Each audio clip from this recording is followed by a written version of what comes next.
Les options proposées pour le choix de l'objectif dépendent évidemment du smartphone.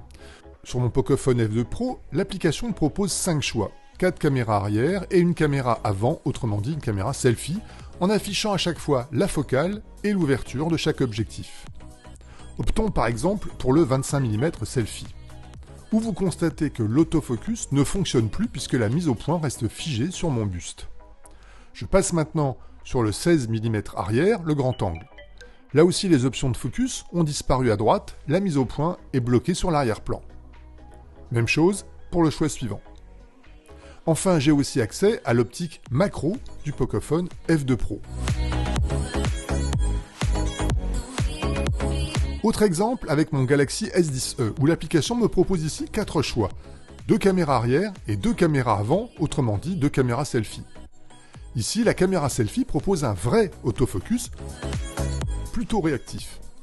Et si je reviens au 26 mm arrière par défaut, vous constatez qu'il affiche 2 ouvertures et non une seule. Ça signifie que sur ce modèle, je peux choisir alternativement une des 2 ouvertures en touchant la valeur affichée en bas à droite de l'écran pour jouer un peu avec la profondeur de champ.